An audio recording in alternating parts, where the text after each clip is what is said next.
give you an example. My father asked me when I was telling him I was going to be in Brooklyn, I was finally caught up with me, go into the army, and he's a Chabadnik. He studied in the yeshiva. And he asked me to see the Rebbe. So I had an appointment, and the Chabad was very minor and modest in those days. It was not like it is now. And so I got an appointment at 11:30, and this Rebbe had a problem. He had a stroke, and he couldn't speak too clearly. And he was telling me that, you know, I should watch kashrus, and the Gabbai was telling that the boys in the army, they are living on milkshakes and everything else. So I thought about the milkshakes many times, and the lack of realization, of understanding. And they should have had experience in Russia.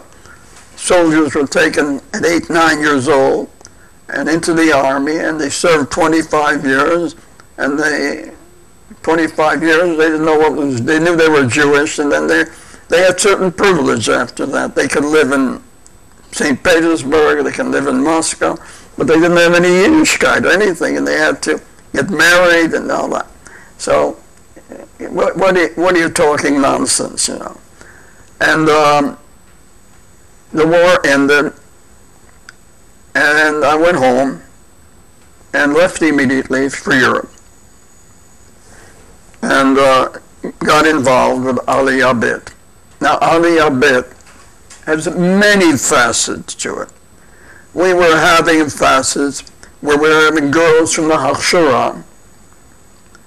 They would come on the trip on the carp, the marine carp, and the marine something or other. These were troop ships, which they turned into passenger ships, in which the women and the men were separated. The rest, we lived in bunks, one on top of another.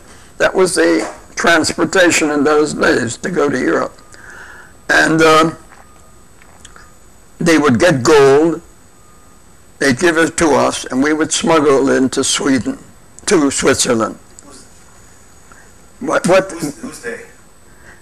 My group, because I had an American passport, which they took, and I traveled with 4 people. There were 4 of us. I had an Englishman, Jew. I had a Polish boy who was able to speak Polish. I had a boy from Turkey, and myself. We used Anders' army, the Polish, because they were still in Europe, and they were able to go through the borders like wind. And the Polish boy was able to speak to them. They knew English too. And we had problems. And I had problems with the English boy who was operating for himself and operating for us at the same time. And then he had an incident, and I had to get out of the country. And I went to the head of the Aliyah Bet. Who was that? Shmaya Tzameret, whose boss was Shaul Avigul Merovich. And until I got to see him, and I spoke to him in English, and somebody would translate in English, more or less. I knew Hebrew, but not enough. And I said, look, I got to get out. You got my passport. And he made the sign that I'm a big boy, you know Europe, get out. So I said to him what I said, and I walked. I had Siemens papers, American Siemens papers. I'll show you the papers if you want to see them. And I get shipped out of Antwerp, where was my base, where I was familiar. I knew the places around there. And I arrived in the States, and I got a passport.